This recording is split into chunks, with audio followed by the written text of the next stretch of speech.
तू इतकी वर्ष खूप सहन केलंस का? पण आता नाही, जुनं सगळं विसरायचं आणि नवीन आयुष्य सुरू करायचं. त्यामुळे नवीन आयुष्याची सुरुवात अशी दुःखात रडत का करायची, आनंदात करायची. म्हणून हा रथ आणलेला आहे. पण बाबा, हे बघ जानू, माझ्या लेकींबद्दल चार लोक काय म्हणतील, समाज काय विचार करेल, हे माझ्याकरता महत्वाचं नाहीये. माझ्याकरता माझ्या मुली सगळ्यात जास्त महत्वाच्या आहेत. आणि म्हणूनच माझ्या धाडसी मुलीला मी आज ताठ मानेनं तिच्या हक्काच्या घरी घेऊन जाणार आहे. जानू, हा जो रथ आहे ना, तो तुझ्या धाडसाचं प्रतीक आहे. सगळ्या जगाला कळू दे की माझ्या मुलीनं किती मोठं धाडस दाखवलंय ते. आई, बाबा, तुम्ही किती विचार करता माझ्या मनाचा. इतकी भक्कम सपोर्ट सिस्टीम माझ्या पाठीशी असताना माझे आई बाबा मला समजून घेणार नाहीत असा विचारच कसा केला मी. चुकलंच माझं. ए बाळा, असं नको बोलूस. तुझं नाही चुकलं. तेव्हाची परिस्थितीच अशी असेल की काय करावं तुला सुचलंच नसणार ग. आणि तसंही आमच्यासाठीच तू सगळं सहन केलंस, आमचा विचार करत राहिलीस. चुकलं खरं तर आमचंच. आमच्या लेकीची घुसमट आम्हाला कळलीच नाही ग. आता सगळं बदलणार.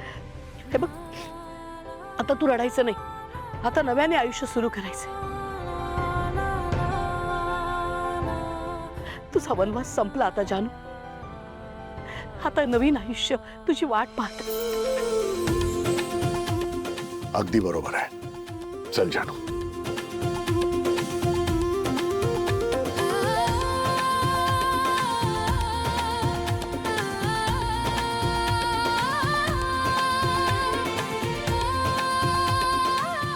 अरे वाजवा रे.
मिस्टर दळवी, थांबा. दळवी थांबा. दळवी थांबा.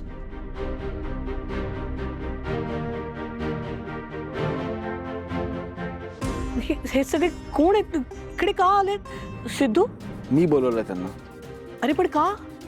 जयंत कानिटकरचा चेहरा जसा आपल्या समोर आला ना, तसा आता अख्ख्या जगासमोर आणायची वेळ आली आहे. कित्येक मुली आपल्या आईबाबांना त्रास होऊ नये म्हणून सासरी मुकाट्याने छळ सहन करत राहतात. त्यांना त्यांच्या आईबाबांचाही आधार नसतो. त्यांना त्यांची चूक कळायला हवी.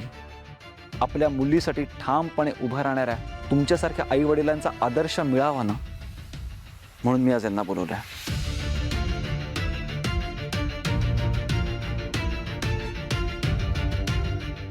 जान्हवी, अजिबात घाबरू नकोस. जयंत कानिटकरचा चेहरा बाहेर यावा हे गरजेचं आहे म्हणून मी हे सगळ्यांना बोलवलं. तू बोल बिंदास, आम्ही आहोत तुझ्या पाठीशी. हो जिक्स, मी आता अजिबात घाबरणार नाहीये. तुम्ही सगळे माझ्या बरोबर आहात, हाच माझ्यासाठी एक खूप मोठा आधार आहे. मग आधी का नाही सांगितलंस आम्हाला? निदान भावनाला तरी सांगायचंस. आणि तू मला भावासारखा म्हणतेस ना, मग काय एकटीने सहन करत राहिलीस जान्हवी? ठीक सरे, काय होतं माहितीये का, आपण संकटात आहोत किंवा आपल्याबरोबर काहीतरी चुकीचं घडतंय हे रिअलाइज व्हायला ना खरं तर खूप वेळ लागतो. मी कायम असं समजत होते की जयंत माझ्यासोबत जे काही चुकीचं वागतोय ते त्याच्या प्रेमापोटी, त्याचं माझ्यावर खरं प्रेम आहे, खूप प्रेम आहे म्हणून. आणि म्हणून मी त्याचं हे सगळं वागणं सहन करत होते. मला वाटत होतं की एक बायको म्हणून त्याला ह्या सगळ्यातून बाहेर काढण्याची रिस्पॉन्सिबिलिटी माझी आहे, म्हणून मी हे कोणाला नाही सांगितलं. आणि जेव्हा मन मोकळं करावंसं वाटलं तेव्हा खूप उशीर झाला होता. जान्हवी, खरं सगळं आजवर केवढं सहन केलंयस, पण आता काळजी नको करूस. आम्ही सगळे तुझ्या सोबत आहोत.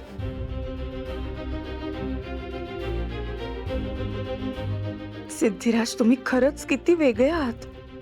जानूच्या दुःखापुढे तुम्ही तुमचं दुःख विसरलात आणि तिला आधार द्यायला पुढे आलात. किती मोठं मन आहे तुमचं. तुम्हाला काही प्रश्न विचारायचे असतील तर तुम्ही विचारू शकता. जान्हवी मॅडम, तुम्ही जयंत सरांवर एवढे सिरियस आरोप केलेत, त्याबद्दल तुमच्याकडे काही पुरावे आहेत का? डोमेस्टिक व्हायलन्सची तुम्ही केस केली आहे आणि असा देखील आरोप केलाय की तुमच्या कुटुंबियांना, मित्रपरिवारांना त्यांनी छळलंय. हे सगळं किती दिवसापासून सुरू होतं आणि त्यांच्यावर आत्ताच केस करावी हे तुम्हाला असं का वाटलं? बोला जान्हवी मॅडम, बोला. हा बोला. बोला बोला, आम्ही तुमच्या उत्तराची वाट पाहतोय. बोला जान्हवी मॅडम, बोला. बोला, तुमच्या उत्तराची मी वाट पाहतोय. शांत व्हा तुम्ही.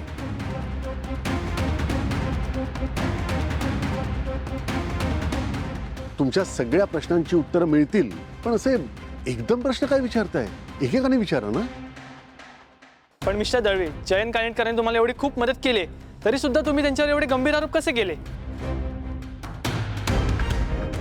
हे बघा, तुम्हाला सगळ्या प्रश्नांची उत्तरं मिळतील, सगळा खुलासा होईल. तुम्ही जरा शांत व्हा. एक गोष्ट मी तुम्हाला सगळ्यांना अगदी निक्षून सांगतो, जयंत कानेटकर कितीही मोठा बिझनेसमॅन असला, त्याच्याकडे कितीही पैसा असला, कितीही कॉन्टॅक्ट्स असतील, त्याचे कितीही पॉवर असेल त्याच्याकडे, पण तरीही तो माझ्या मुलीच्या जीवापेक्षा मोठा नाहीये. जयंत कानेटकरचा खरा चेहरा आता आम्ही सगळ्यांसमोर आणल्याशिवाय राहणार नाही.